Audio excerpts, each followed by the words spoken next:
Bismillahirrahmanirrahim. Assalamualaikum warahmatullahi wabarakatuh.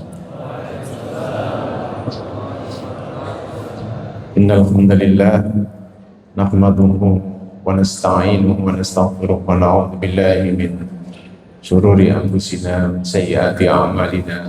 May yahdihillahu fala mudilla lahu wa may yudlil fala hadiya lahu.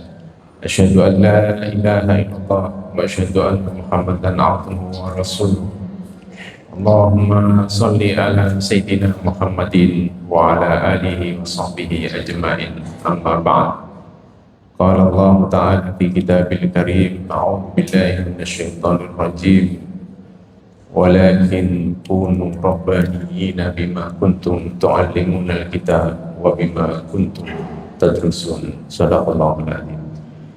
Alhamdulillah, pada pagi hari ini kita mendapatkan nikmat Allah yang sangat besar, bisa melaksanakan sholat subuh berjamaah, dan sebelumnya kita melaksanakan mabit, qiyamul lail, dan agenda-agenda yang lainnya. Semoga Allah menerima amal ibadah kita semuanya, amin ya rabbal alamin.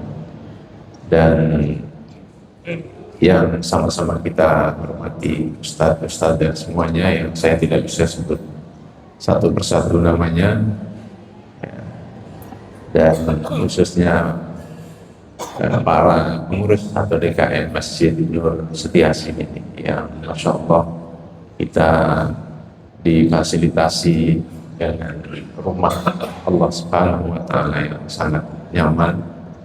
Semoga menjadi keberkahan bagi yang membangunnya, yang mengurusnya, dan yang memakmurkannya. Amin ya rabbal alamin. Insya Allah 1 jam ke depan mudah-mudahan Bapak Ibu tidak lelah ya. Kita akan membahas tema seperti yang tadi disampaikan, bagaimana Nabi SAW membangun umatnya dan mengajak umatnya menjadi umat yang aktif untuk menyampaikan agama Islam ini kepada umat manusia, sehingga dalam waktu yang singkat, bahkan tercepat dalam sejarah dunia akhirat, Nabi menjadi pemimpin yang paling sukses dalam menyebarkan agama Allah, paling cepat dan paling luas agamanya diterima oleh umat manusia. Tentu ini yang perlu kita contoh dan perlu kita kaji, kemudian kita terapkan dalam kehidupan kita sekarang ini, khususnya di tengah maraknya berbagai kemaksiatan. Padahal kita ini umat Islam, maybe kemaksiatan berkembang luas dan makin baik secara kuantitatif ataupun kualitatif.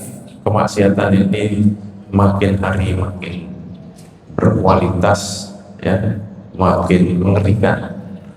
Karena itu kita coba mengkaji apa rahasia Rasulullah SAW membangun umatnya dengan sukses. Secara singkat bisa disebutkan, yang pertama, Nabi SAW membangun kesadaran kepada para sahabatnya, ya, kesadaran bahwa menyebarkan Islam, memahami Islam, kemudian menyebarkannya, kemudian juga terlibat dalam pembinaan umat ini, ya, itu yang dibangkitkan pertama kali oleh Rasulullah SAW. Salah satu contoh bukti dari hasil membangun kesadaran pada semua sahabatnya itu kita bisa lihat ketika terjadi setelah Rasulullah SAW wafat, terjadi apa yang disebut dengan ar-riddah, gerakan pemurtadan yang dilakukan oleh sejumlah nabi palsu yang muncul di Yaman waktu itu. Ada Musailamah Al-Kadzdzab, ada Al-Aswad Al-Ansi. Nah, ini barangkali yang kedua ini Bapak Ibu kurang familiar ya mendengar namanya, tapi ini justru yang sangat dasar, yang namanya Al-Aswad Al-Ansi. Dan kemudian mereka mulai melakukan pembangkangan. Salah satu pembangkangannya adalah tidak mau membayar zakat yang dulu mereka bayarkan, dan kemudian mereka tidak mau membayar zakat. Karena ini triknya Nabi palsu ini untuk menarik kaum muslimin yang baru masuk Islam. Kalau kalian ikut saya, nah, sebagai Nabi, kalian nggak perlu zakat. Beda dengan agamanya Muhammad. Dan ini dapat pengikut yang banyak, karena banyak orang awam belum mendapatkan pemahaman tentang Islam. Akhirnya apa yang dilakukan oleh sahabat Nabi SAW tercinta dan orang nomor 1 atau nomor 2 di kalangan umat ini, yaitu Abu Bakar As-Siddiq. Abu Bakar kemudian mengumpulkan para sahabat, termasuk di situ ada Umar, menyatakan kita harus perangi mereka. Kata Umar dalam musyawarah, dalam diskusi, kata Umar, bagaimana kita akan memerangi orang-orang yang mengucapkan la ilaha illallah, mereka masih sholat. Kata Abu Bakar mengomentari Umar, kalimatnya cukup pedas. Kata Abu Bakar, ajabbarun fil jahiliyah wa khawarun fil Islam. Wahai Umar, apakah kamu perkasa di masa jahiliyah tapi kemudian lembek runtuh di zaman Islam ini? Ya, kata Abu Bakar, saya akan perangi mereka siapa yang mengurangi salah satu dari ajaran Islam ini.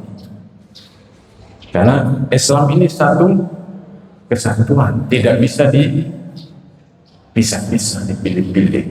Orang tidak mau bayar zakat berarti runtuh semua, nggak ada gunanya sholatnya, nggak ada gunanya puasanya, nggak ada gunanya kalau dia mengingkari prinsip salah satu rukun Islam yang harus ditunaikan. Itulah pemahaman Abu Bakar. Dan kemudian beliau mengeluarkan satu kalimat yang kalau ini kita jadikan prinsip, Masya Allah, Islam ini akan segera bangkit dan menjadi ajaran sangat kuat.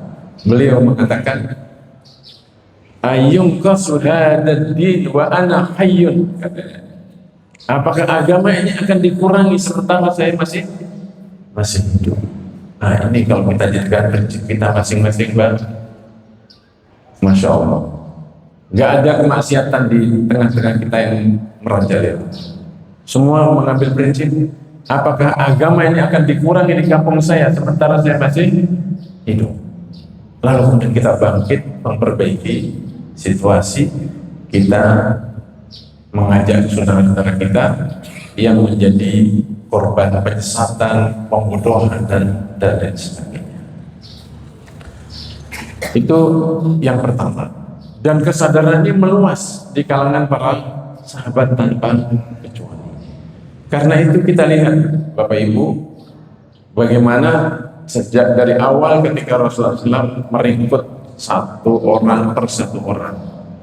Ya, Abu Bakar direkrut oleh Nabi, diajak masuk Islam. Sehari kemudian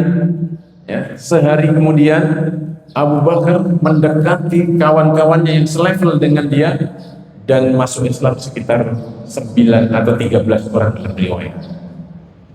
Satu hari setelah dia masuk Islam langsung, nggak nunggu khatam dulu, nggak nunggu pinter dulu tentang Islam, tapi dia sudah tahu tentang la ilaha illallah, besoknya langsung ajak orang masuk Islam.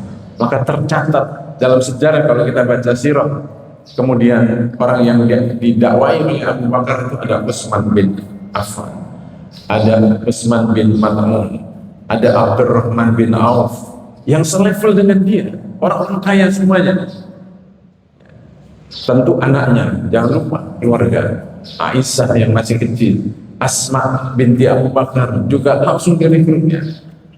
Ini bukti bagaimana rasa tanggung jawab terhadap dakwah Islam ini, terhadap Islam, perkembangan Islam ini ditanamkan oleh Nabi kepada para sahabatnya dari awal. Kemudian contoh yang lainnya, ketika Rasulullah SAW mendapat wahyu karena Ali itu tinggal bersama Nabi, ya, maka kepada Ali yang masih muda, kira-kira umurnya mungkin sekitar 10 tahun, Ali masih muda sekali, langsung ditawarkan kepada Ali, karena dalam satu kesempatan Ali melihat Rasulullah SAW sedang melaksanakan sholat. Lalu Ali bertanya, ini apa? Nah, ini ajaran yang baru saya terima. Kalau kamu bisa ikutlah, masuklah, kamu selamat, masuklah.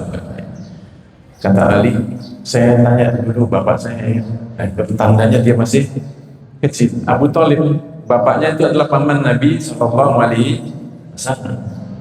Namanya kan Ali bin Abu Thalib. Nah, Abu Thalib ini adalah paman Nabi. Waktu itu tinggal bersama Nabi. Karena Abu Thalib sedang mengalami penurunan secara ekonomi. Lalu kemudian Ali diajak oleh Nabi tinggal bersama Nabi. Kata Nabi, gak usah bilang-bilang ke bapak. Kamu pikir aja dulu nih. Kamu renungkan. Coba anak kecil diajak oleh Nabi untuk, kalau kamu ini gak usah ngomong dulu, karena waktu itu masih sangat rahasia sekali. Besok kemudian Ali, masya Allah, anak cerdas. Besok kemudian dia bisa memutuskan, ya sudah, saya mau ikut agama dan masuk Islam. Baru terkumpul sekitar 10 orang, Rasul langsung membagi tugas kepada para sahabatnya untuk mendekati semua orang yang bisa didekati. Salah satu tugas Ali sesuai dengan usianya, kalau kita baca sirah, Ali itu diberi tugas oleh Nabi untuk memantau, duduk setiap hari di sekitar Ka'bah, yang Ka'bah waktu itu masih ada berhalanya 360 berhala, ada patung-patung yang mereka. Ali dikasih tugas dari Nabi, Ali, kamu pantau orang-orang yang datang dari luar Mekah dan pastikan tahu pendatang ini dari Tasik, ini dari apa, kan tahu gitu ya. Nah, karena Ali tahu semua orang penduduk Mekah. Kalau Ali nggak kenal berarti orang. Kalau ada orang baru didekati oleh Ali dan disampaikan, ya, ada Nabi yang diutus oleh Allah, ya, dengan membawakan ajarannya. Kalau mau berkenalan, mau bertemu, bisa saya antar. Dan waktu itu pusat dakwahnya di rumahnya Al-Arqam bin Abil Arqam. Al-Arqam bin Abil Arqam ini juga anak muda, anak masih remaja, sehingga dan dia mendapatkan warisan rumahnya dari orang tuanya. Kemudian menyediakan diri, ya Rasulullah, gunakan rumah saya untuk pertemuan dakwah. Masya Allah. Akhirnya Ali memantau dan banyak orang yang kemudian diantar ke rumah itu. Salah satunya adalah Abu Dar Al-Ghifari. Bapak Ibu mungkin pernah mendengar nama sahabat yang namanya Abu Dar Al-Ghifari. Abu Dar Al-Ghifari ini dari satu perkampungan Al-Ghifar namanya, makanya namanya Al-Ghifari. Suku namanya Ghifar, Bani Ghifar. Suku Bani Ghifar ini suku preman, ya, kabilah yang isinya itu para preman, begal. Dan kalau perjalanan perdagangan itu dari Mekah ke Madinah atau ke Syam akan melewati kampung ini. Nah, Abu Dar datang karena mendapatkan kabar dari kakaknya yang baru saja datang dari Mekah. Dicerita kepada Abu Dar, di Mekah ada berita yang sedang viral di zaman sekarang. Ada seseorang mengaku jadi nabi, namanya Muhammad, saya hanya dengar saja, saya enggak tertarik. Mendengar berita itu Abu Dar penasaran. Biar saya melakukan penyelidikan. Saya ingin tahu apa dan siapa orang ini. Akhirnya dia datang dan dia tahu bahwa dari kisah kakaknya tadi itu, bahwa para pemimpin Quraisy selalu melarang orang-orang pendatang baru dari luar kota Mekah untuk mendekati Nabi Muhammad SAW. Akhirnya Abu Dar datang dan kemudian duduk memantau di Masjidil Haram, di sekitar Ka'bah. Karena dia tidak mau tanya sama orang, takutnya nanti dihalangi dan diusir. Tapi kemudian terpantau oleh Ali, ini kayak orang baru. Nah, Ali dan ikut duduk di sampingnya, kemudian ngobrol. Ali nanya, Mas, kayak bukan orang Mekah? Oh iya, saya bukan orang Mekah. Ada perlu apa? Apa yang bisa saya bantu? Enggak, saya mau memantau aja lihat. Itu hari pertama, dia nggak mau mengutarakan maksudnya. Hari kedua datang lagi Sayyidina Ali. Kayaknya sudah 2 hari ini masih mantau terus gitu. Iya, saya masih nunggu situasi aja. Hari ketiga Ali datang lagi duduk di sampingnya. Mungkin Mas ini mencari seseorang kayaknya ya. Nah, ini karena 3 hari kita perasaan dia mengatakan, ya, saya ingin tahu berkenalan dengan orang namanya Muhammad. Oh, kalau itu yang dicari, ya, Mas ketemu dengan orang yang tepat. Saya bisa menunjukkan di mana tempat. Tapi kata Ali, nanti ikuti saya, jalan 10 meter di belakang saya, ikutin saya. Kalau saya pura-pura ngambil sesuatu, masih berhenti. Ya, berhenti berarti ada orang yang melihat dan memantau kita. Betul, begitu jalan, Ali pura-pura ngambil sesuatu, dia pun berhenti. Jalan lagi, dan sampai di rumahnya Al-Arqam bin Abil Arqam, di dekat Marwah. Ya, Bapak Ibu pasti pernah umroh ya. Itu nggak jauh dari Ka'bah, di dekat Marwah. Begitu sampai di depan rumahnya, Ali memberikan isyarat, ini rumah. Sampai di situ nanti ketuknya dan masuk dan bertemu dengan Rasulullah SAW. Saat itu juga Abu Dar Al-Ghifari masuk Islam, bersyahadat kepada Rasulullah SAW. Baru mendapatkan syahadat kalimat La ilaha illallah, dijelaskan sebentar oleh Rasulullah bahwa Tuhan itu hanya satu dan yang harus wajib kita sembah itu hanya Allah Subhanahu wa Ta'ala. Hari itu juga sorenya Abu Dar langsung bergerak menyampaikan, dan waktu itu minta izin kepada Rasulullah SAW. Ya Rasulullah, boleh nggak saya akan menyampaikan kalimat La ilaha illallah di depan Ka'bah, di depan orang ramai? Kata Rasulullah SAW, kalau bisa jangan dulu, nanti kamu dikeroyok orang. Karena ini belum saatnya. Tapi saya ini dari kampung preman ya Rasulullah, nggak apa-apa, saya siap berhadapi itu semuanya. Kalau kamu siap terserah. Dan akhirnya dilakukan oleh Abu Dar. Bayangkan, baru masuk Islam dari pagi sampai sorenya itu langsung bergerak. Maka kemudian dia mengajak bangsa Arab di sekitar Ka'bah yang banyak berhalanya itu untuk mengucapkan La ilaha illallah, bahwa Tuhan itu hanya satu, bukan berhala-berhala ini. Langsung ditangkap dan dipukulin oleh penduduk Makkah, babak belur sampai mukanya nggak kelihatan, berdarah-darah. Dibawalah oleh Abu Bakar, digotong ke rumah Al-Arqam bin Abil Arqam. Nabi pun datang. Apa kata saya? Ya, dan kamu nanti dipukulin betul-betul. Tapi apa jawab Abu Dar? Ya Rasulullah, Kalau engkau mengizinkan aku melakukannya lagi, saya lakukan sekarang. Jangan. Itu semangatnya luar biasa.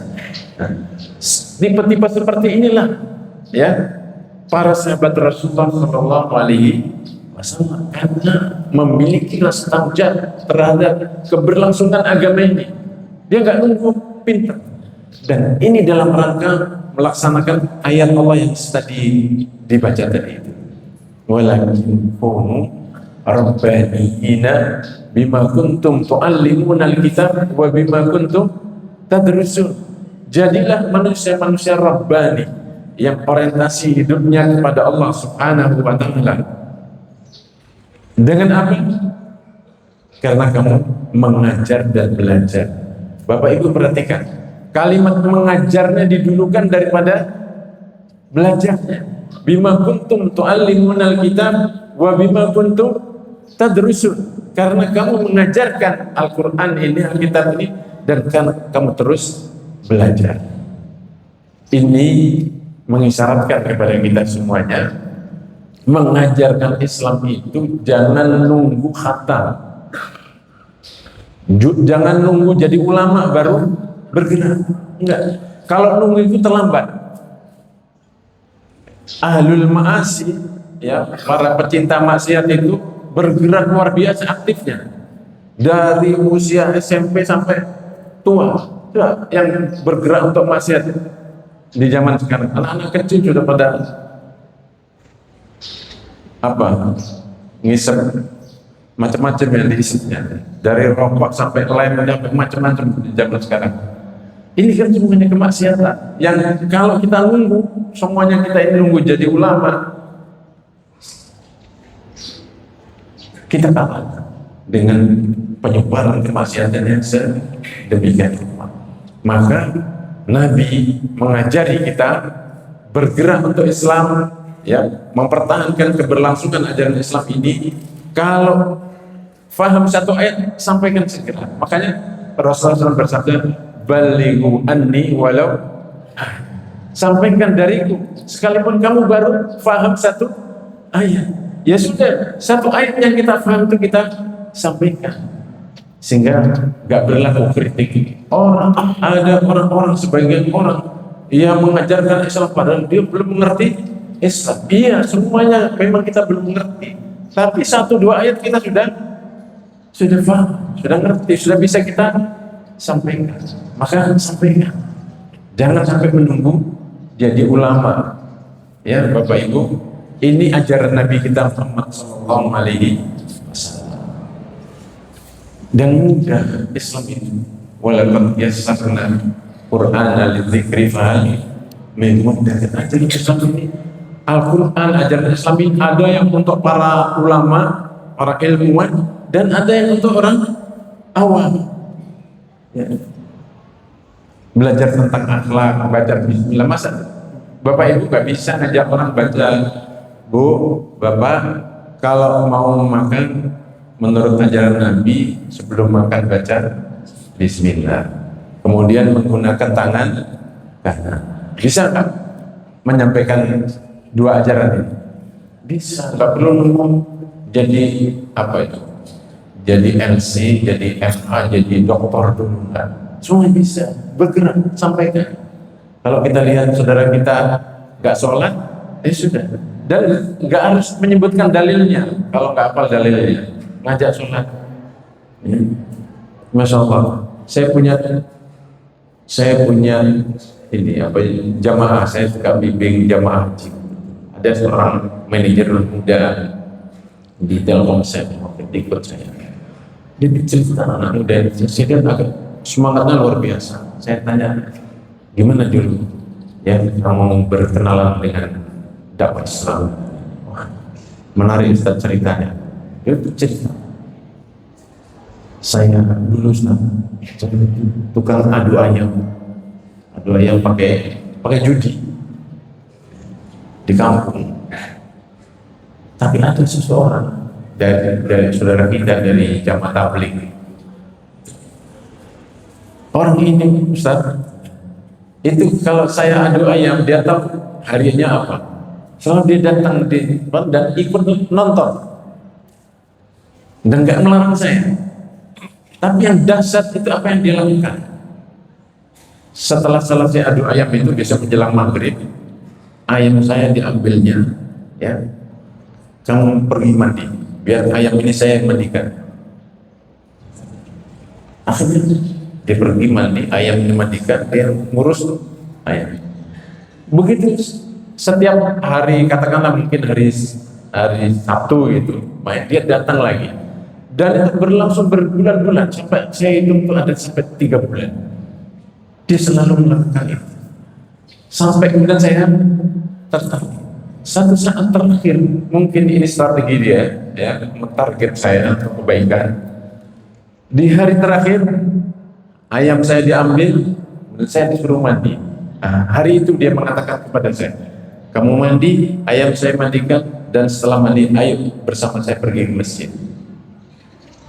Saya nggak bisa nolak. Dan ajakan untuk pergi ke masjid untuk sholat itu menjadi sesuatu yang sangat dahsyat buat saya, karena saya sudah tertarik duluan dengan apa yang dia lakukan. Yang membuat saya tertarik, dia nggak mencela saya, dia nggak melarang saya adu ayam, justru ayam saya dimandikan. Sejak itu saya tertarik untuk kemudian belajar sholat, dan sejak itu saya jadi orang baik sampai bisa pergi haji. Dia nggak menyebutkan ayat, nggak menyebutkan hadis, dan ngajak sholat. Ajaran Islam bukan? Mudah bukan?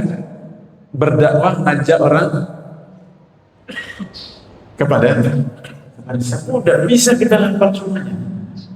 Jadi tidak benar kalau ada orang mengkritik, orang belum paham Islam sudah, ya, ngajak orang. Ya, kita semuanya. Dan para sahabat tadi itu belum paham semua ajaran Islam, karena baru turun, yang diturunkan baru Iqra bismi rabbikal ladzi khalaq, dan kalimat la ilaha illallah untuk mengawali masuk Islam.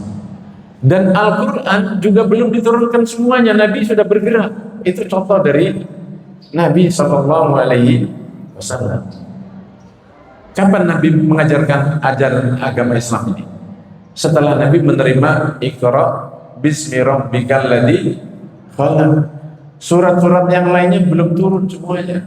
Lengkapnya nanti di Madinah setelah 23 tahun. Tapi Nabi sudah bergerak. Nah, saya kira ini contoh dari kita semua. Apalagi sekarang ini ajaran Islam sudah lengkap, sudah ada kurikulumnya lengkap semuanya, dan Masya Allah, Alhamdulillah sudah banyak ustaz, tinggal kita mengaji. Maka bima kuntum tu'allimunal kitab, tapi dalam Islam mengajari kita bergerak. Karena menurut pengalaman saya dan mungkin juga para ustaz, ternyata belajar yang paling baik itu adalah dengan mengajar. Ya, belajar yang paling baik itu adalah dengan mengajar. Kalau kita mengingatkan pada orang jangan suka bohong, itu sebetulnya nasihat untuk kita. Maka orang Sumatera, orang Padang itu punya kata hikmah. Kalau kita nunjuk orang itu katanya begini, itu 1 nunjuk sana, 3 nunjuk sini. Itu bima kuntum tu'allimunal kitab wa bima kuntum tadrusun. Ya. Kalau kita menyampaikan, apalagi kalau kita paham ayat, ya, kabur maqtan indallahi an taqulu ma la taf'alun, atau lima taqulu ma la taf'alun. Kalau paham ayat itu, ya, amat besar dosa seseorang yang mengatakan sesuatu yang tidak dilakukannya. Artinya mengajak untuk jangan berbohong, tapi kita sendiri berbohong. Maka ketika kita menyampaikan nasihat itu, Masya Allah, yang terasa bagi kita bukan nasihat kepada orang lain, tapi itu menasihati diri kita sendiri. Dan itulah enaknya kalau kita juga terlibat aktif mengajak orang kepada Islam, membina, maka kita menjadi orang yang terbina sebelum mereka yang terbina. Karena kalimat-kalimat itu bukan untuk mereka, tapi juga untuk kita.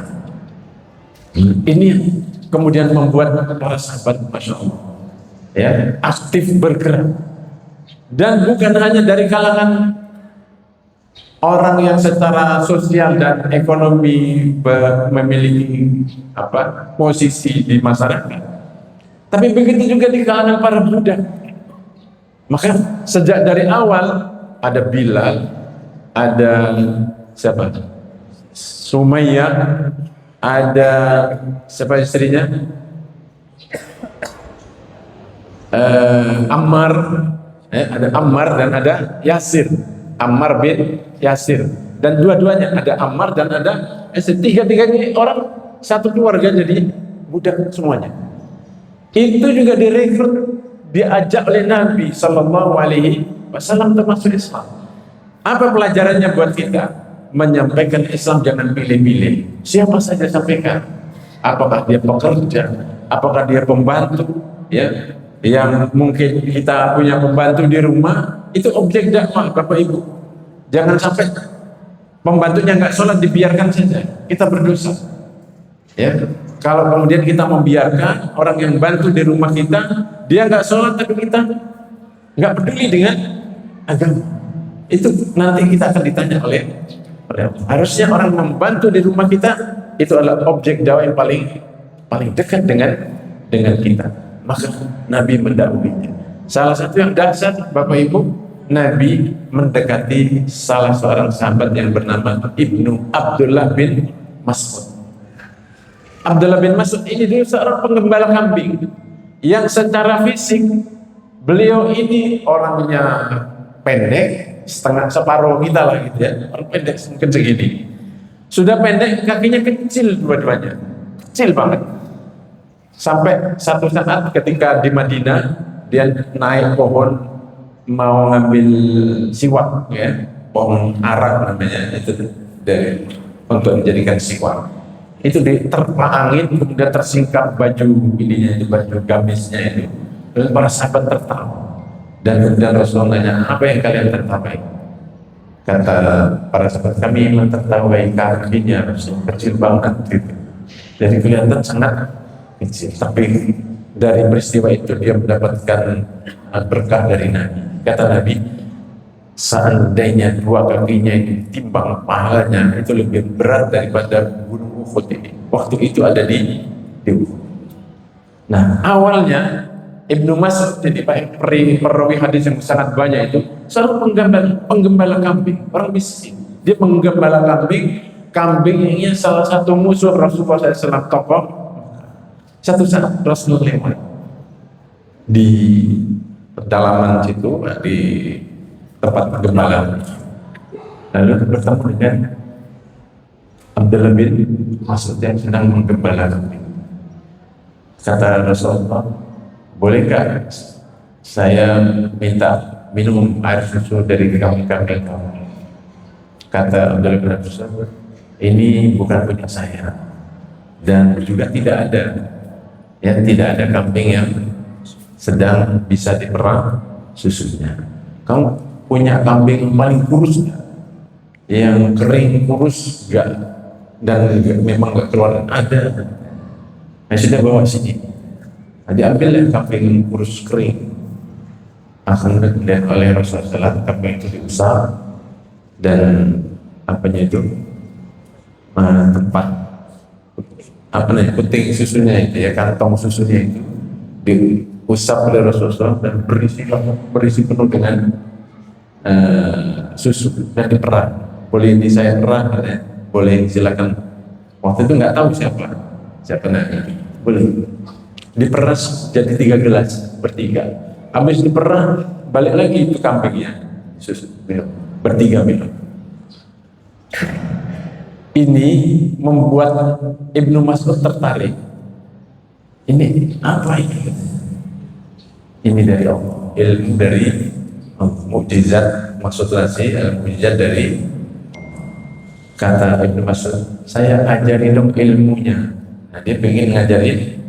Ya sudah, kamu datang besok ke Mekah, bertemu di Al-Arqam bin Abil As, maka diajari Islam. Jadi peristiwa itu hanya mukadimah, intro, kalau kata mukadimah, untuk supaya dia tertarik dengan Islam. Dan akhirnya dia masuk Islam.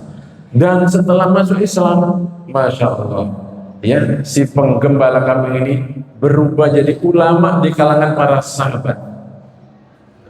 Sampai Rasulullah SAW mengatakan, ya, kalau kalian mansarrau ayyaqra'al Qur'an ghaddan, ya, kama unzil fal yaqra' ala qiraati Ibnu Ummi Abd, maksudnya Ibnu Mas'ud. Siapa yang ingin membaca Al-Qur'an, ya, dengan bacaan yang segar seperti dia diturunkan, seperti bacaan yang Jibril, maka bacalah sesuai dengan bacaan Ibnu Mas'ud. Maka Rasulullah sering minta supaya kalau kangen dengan Jibril, manggil Ibnu Mas'ud, baca Quran, baca, seolah-olah Nabi mendengarkan dari Jibril. Padahal penggembala kambing. Maka dakwah mentarbiyah, membina, jangan milih-milih siapa saja. Yang penting dia respon kepada Islam. Siapa tahu dia nanti bisa jadi ulama Islam. Dan setelah Rasulullah wafat, dia diberi tugas oleh Abu Bakar dan Umar untuk menjadi ulama di Kufah. Pertamanya di Hims, di Damaskus. Berikutnya dipindah oleh Umar ke Kufah. Di Kufah dia membina para tabi'in.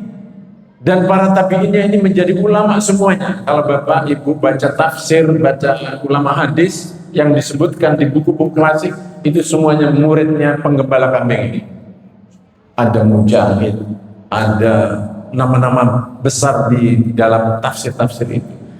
Dan Bapak Ibu tahu berapa jumlah ulama yang menjadi binaan dan turunannya dari Ibnu Mas'ud ini?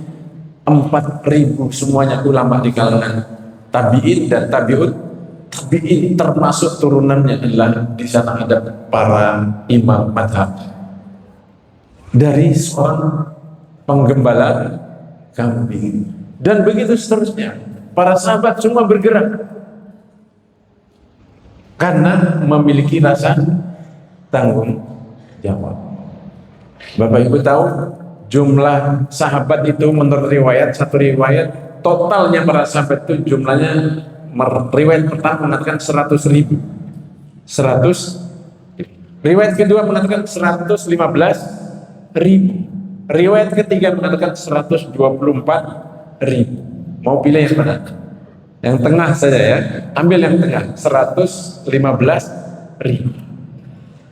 Yang dimakamkan, dibangkai di Madinah hanya 10.000. Sisanya kemana? Sisanya menyebar kemana-mana. Tidak ada yang tinggal di Madinah, kecuali hanya 10.000. Salah satunya yang meninggal di Turki, Abu Ayyub Al-Ansari, syahid karena mau ingin bergabung dengan pasukan yang akan membebaskan Konstantinopel pada saat itu. Ini menunjukkan bagaimana aktifnya semua sahabat, ya, semua sahabat untuk menyebarkan agama Islam, ngajari masyarakat tentang Islam. Berarti ada 100 berapa kali 115, berarti ada 105.000 menyebar di seluruh penjuru dunia ini. Dan untuk seluruh dunia ini Allah hanya ngirim 115.000 orang. Harusnya untuk di Bekasi ini satu masjid tidak cukup. Kalau semuanya aktif, ini untuk seluruh dunia itu hanya 105.000 atau 115 tadi ini. Kalau yang 10.000 di Madinah sudah, sisanya nyebar ke mana? Bahkan sahabat, ya, sahabat itu banyak di antara sahabat yang tidak mau tinggal di zona nyaman. Dia pengen cari tantangan, cari objek dakwah. 2 contoh bisa saya sebutkan. Yang pertama Bilal, dan yang kedua Mu'ad bin Jabal. Mu'ad. Yang pertama Bilal setelah wafatnya Nabi SAW, itu Bilal kalau adzan nggak bisa lanjut, dia nangis, ya, karena teringat dengan Nabi SAW, masa-masa dengan Nabi, karena beliau adzan dan di sampingnya Nabi SAW. karena makamnya di Masjid Nabawi, di luar, waktu itu di luar. Maka kemudian dia minta izin kepada Abu Bakar, ya Khalifah Rasulullah, saya mau minta izin pergi ke Syam. Ke Syam itu ya sekarang di Suriah dan sekitar Palestina. Syam itu dari dulu adalah bumi jihad, bumi riba, ya, tempatnya para sahabat jihad itu setelah Nabi wafat itu adanya di Syam, karena Syam itu masih dikuasai oleh Romawi. Kata Abu Bakar, jangan, kami memerlukan suara kamu. Suara itu mengingatkan nostalgia kita dengan Nabi. Jadi suara itu juga bisa dipakai untuk dakwah, Pak. Suara enak, ya. Tapi jangan dipakai untuk nyanyi yang nggak benar-benar. Kata Abu Bakar, kami nggak izinkan. Tapi Bilal terus mendesak. Tapi Abu Bakar juga bertahan. Sampai akhirnya Bilal menggunakan kata pamungkasnya. Dia punya kata kunci yang nggak bisa ditolak oleh Abu Bakar. Kata Bilal, saya tahu, ya, kamu melarang saya karena mungkin kamu merasa berjasa terhadap diri saya. Apa jasanya yang dimaksud dengan Bilal? Yaitu memerdekakan Bilal waktu dibeli, dimerdekakan supaya tidak disiksa oleh majikan. Maka dia merdeka. Kata Abu Bakar, bukan karena itu, karena kami enggak, mungkin kamu karena itu. Akhirnya Abu Bakar ternyata juga nggak mau. Ya sudah, saya buktikan bahwa saya tidak mungkin itu. Nah sudah, akhirnya diizinkan dia pergi ke Syam dan ikut berjihad di sana. Padahal Bilal sudah nyaman, hidup nyaman itu di Medina, punya status yang luar biasa, Bapak Ibu. Muadzinu Rasulillah sallallahu alaihi wasallam, muadzinnya Rasulullah sallallahu alaihi wasallam. Maka jangan remehkan muadzin. Jadi apalagi muadzinnya Rasulullah sallallahu alaihi wasallam. Dan akhirnya dijihad di sana. Padahal dia sudah nyaman. Ya, khilafah waktu itu sedang kuat-kuatnya dan dia bisa menikmati hidup nyaman di, tapi dia ingin berjihad di sana. Itu tipe sahabat. Yang kedua, Mu'ad bin Jabal. Mu'ad bin Jabal ini dulu ketika Nabi masih hidup, dia beri tugas dakwah di Yaman. Dia dakwah di Yaman. Sehingga banyak sekian kampung itu masuk Islam karena dakwanya Mu'ad bin Jabal. Termasuk nanti murid-muridnya Mu'ad bin Jabal itulah yang menghadapi dua orang nabi palsu yang muncul di Yaman. Setelah tugas, kemudian dia kembali. Tapi waktu itu diberikan isyarat oleh Nabi, bisa dipanggil oleh Nabi, Mu'ad ke sini. Kamu saya beri tugas untuk dakwah di Yaman. Tapi bisa jadi ini pertemuan kita yang terakhir. Nanti isyarat Nabi sudah akan wafat. Dia nangis dan kemudian berangkat. Setahun kemudian Mu'ad bin Jabal kembali ke Madinah dan Nabi sudah wafat. Berarti sudah di masa-masa akhir menjelang wafat. Setelah sampai di Madinah, Abu Bakar jadi khalifah.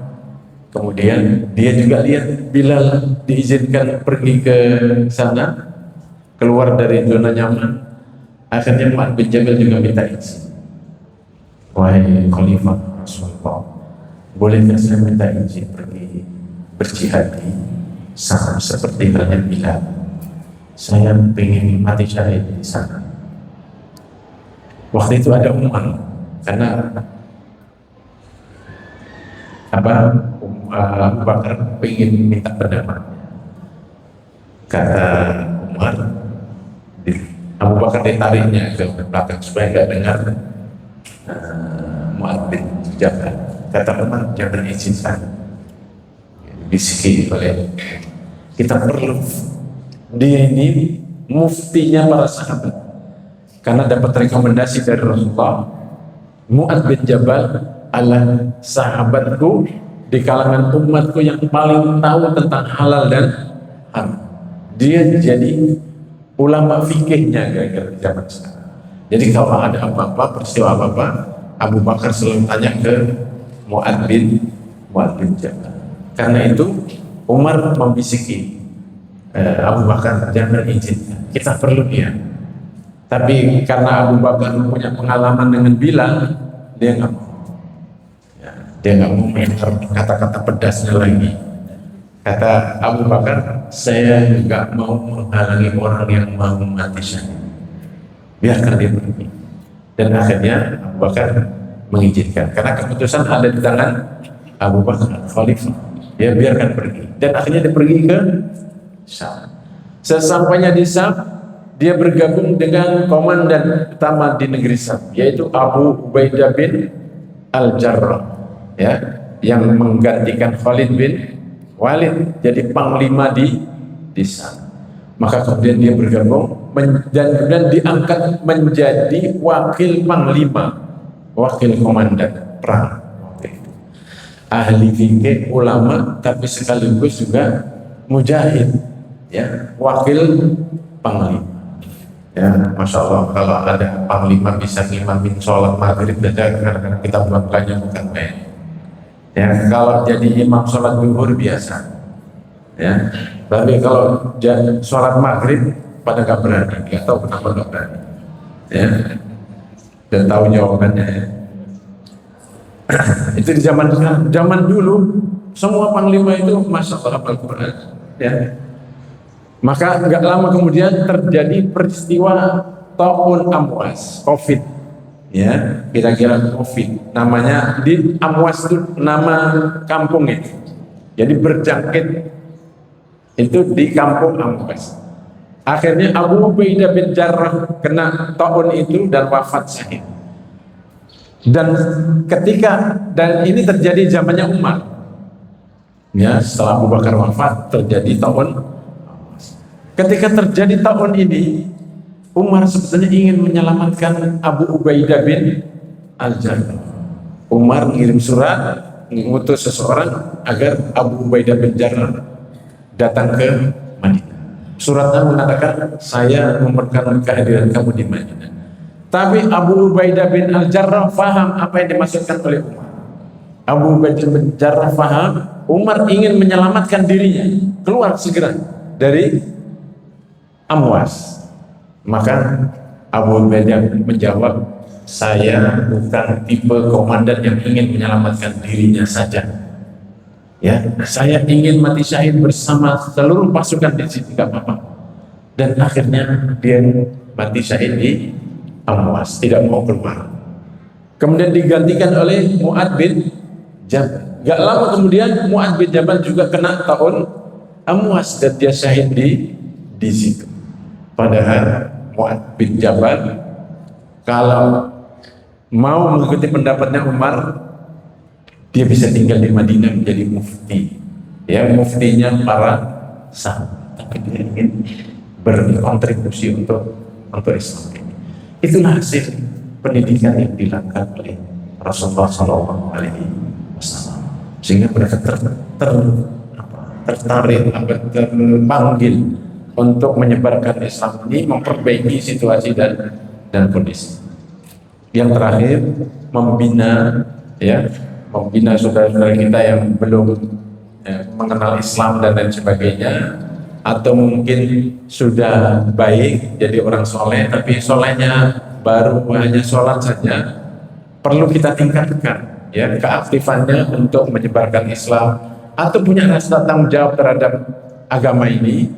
Itu adalah bagian dari Islam, ya, bagian dari perbaikan yang diajarkan oleh para nabi pada kita. Para nabi semua mengatakan, in uridu illa Islam, saya tidak menginginkan dari aktivitas dakwah ini kecuali perbaikan. Membina Bapak Ibu, membina saudara-saudara kita yang harus kita perbaiki, itu adalah jalan tercepat untuk melakukan perbaikan di tengah-tengah masyarakat. Ya, itu jalan terbaik. Nah, kemudian di sini Rasulullah SAW memberikan tuntunan apa yang harus kita perbaiki. ya, dia dalam kehidupan.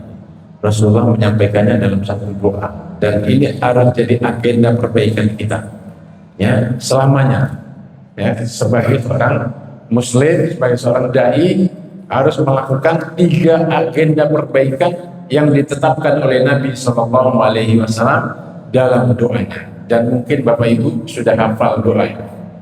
Rasul mengajarkan kepada kita satu doa yang diriwayatkan oleh Imam Muslim.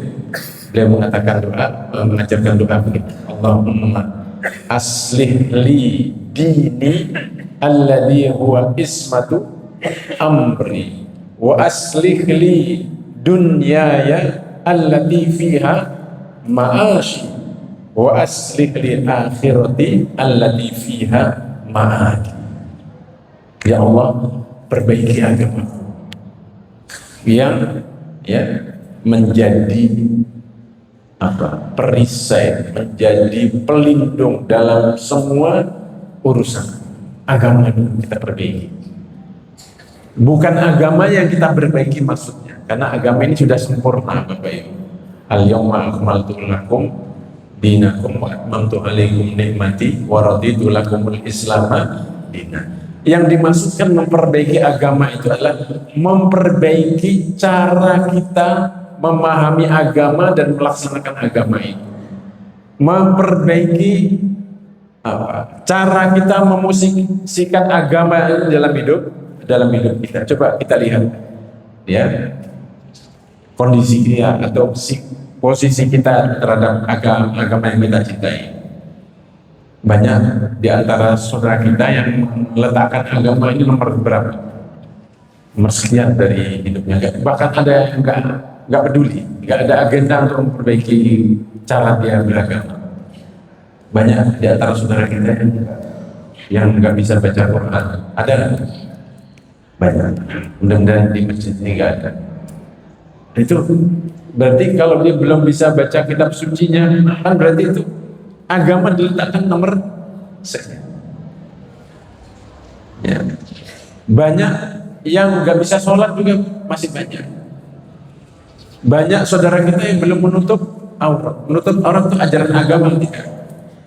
Agama. Tapi berapa banyak? Ya, kalau kita lihat hidup di kampung kita yang belum menutup aurat. Dan ini agenda perbaikan yang harus kita lakukan semuanya. Belum lagi bicara tentang kepedulian terhadap dakwah Islam, masih banyak. Maka agenda yang pertama itu adalah memperbaiki interaksi kita, ya, dengan agama. Ini tugas yang agak sedikit, maka memerlukan kita semuanya. Ayo sama-sama kita perbaiki kondisi umat ini dalam kaitannya dengan mereka, cara mereka memahami dan melaksanakan. Jadi ini prihatin kita, orang Islam tapi enggak sholat. Saya sering kalau naik taksi itu selalu saya gunakan untuk bertanya. Kalau bulan Ramadan ini selalu saya tanya tentang puasa. Saya tahu kalau dia muslim dari teknim yang ada di depan, namanya Muhammad, Ahmad, Abdullah. Bapak kalau puasa yang ini kuat nggak nyari setoran sambil puasa? Jawabnya macam-macam. Ada yang mengatakan alhamdulillah Pak, saya masih bisa puasa kuat penuh, kadang-kadang nggak kuat juga. Ada yang jawab alhamdulillah Pak, bisa saya penuh. Ya, justru saya merasa lebih ringan kalau puasa ini. Ya, tiba-tiba kemudian sudah maghrib. Tapi ada yang jawab saya nggak kuat, berat. Nah, biasanya saya ajak berdialog, kenapa nggak Bapak coba? Bapak kan muslim, kan muslim kan? Saya juga sholat. Berarti aneh juga, sholat tapi nggak puasa. Ada juga yang sudah nggak sholat nggak, tapi muslim. Selalu saya tanya, oh namanya kan muslim? Iya Pak, saya muslim. Nah ini PR kita. Ada yang jawabnya begini, kalau yang nggak sholat, saya nggak sholat aja Pak susah dapat setoran. Saya bayangkan gimana kalau saya sholat waktu saya kurang. Saya balik, coba Bapak balik pikirannya, coba sholat bisa jadi itu banyak mempercepat Bapak dapat. Ya nanti saya coba ya Pak. Jawabannya belum gitu. Tapi ya sayangnya saya belum pernah naik taksi yang kedua dengan orang yang sama. Kalau saya ketemu yang kedua, saya tanyakan dulu pernah dia janji dalam perjalanannya. Saya selalu ingat kan, rasanya sekian sering naik taksi nggak pernah 2 kali orang yang sama. Ya. Intinya itu kita harus punya rasa tanggung jawab. Itu kesempatan. Kalau ke airport kesempatan 1 jam 1,5 jam, saya selalu kasih masukan dengan cara yang baik, nggak usah menyalahkan, tapi dengan cara yang baik. Kan itu tanggung jawab kita semuanya. Begitu juga tetangga kita hidup di lingkungan, sampaikan dengan cara yang baik. Karena ini agama Islam. Allahumma aslih li dini. Jadi kalau kita sudah baik, jangan merasa cukup. Kewajiban kita memperbaiki orang lain. Dan paling efektif itu kita tarik, kita bina, kita berinteraksi intensif dengan dia, insya Allah itu akan mengikat. Dan itu yang dicontohkan oleh kalian. Yang kedua, wa aslih li dunya. Dunia juga disuruh oleh Nabi memperbaiki, jangan ditinggal. Karena kita hidup di dunia ini, dan ini adalah bekal untuk mencari kehidupan yang abadi nanti di akhirat. Maka apa yang perlu kita perbaiki terkait dengan dunia ini? Pertama, memosisikan dunia ini dalam hidup kita. Karena banyak orang yang memosisikan dunia jadi tujuan utamanya. Dunia dan dunia. Sama seperti tadi, ngejar dunia sampai meninggalkan sholat. Ngejar dunia, gak kenal halal dan rakus. Dan kadang-kadang, ya, bahkan bukan kadang-kadang, banyak orang yang koruptor itu bukan orang miskin. Ya, hampir bisa dipastikan para koruptor yang tertangkap atau tidak ketangkap itu orang kaya. Berarti dia memosisikan dunia itu yang salah. Dia menganggap dunia ini segalanya. Ya. Padahal harusnya dia perbaiki agama, dan biasanya karena agamanya nggak beres, lalu kemudian dunianya rusak. Maka urutannya sudah benar. Nabi ngajak kita memperbaiki itu agama dulu, baru setelah itu dunia ini akan beres. Baru yang ketiga, agenda kita perbaikan itu adalah perbaikan akhirat. Ya, kita harus sebagai seorang muslim harusnya sudah hafal, Pak, sudah ada di kepala kita apa yang akan terjadi, apa yang akan kita jalani nanti di akhirat. Ada pertanyaan di kubur, jangan remehkan pertanyaan kubur, Pak. Walaupun pertanyaan SD, profesor belum tentu bisa jawab. Pertanyaan SD itu, TK, siapa nabimu? Sekarang kita bisa jawab, nanti di kubur belum tentu bisa. Ya, apa agamamu? Siapa Tuhanmu? Apa lagi? Apa kitabmu? Ya, pertanyaan SD semuanya, bahkan TK. Tapi belum tentu kita bisa menjawabnya. Maka siapkan jawaban itu. Tapi menyiapkan jawaban itu bukan dengan menghafal, tapi dengan melaksanakan agama ini, sehingga kita akan bisa menjawab pertanyaan SD itu.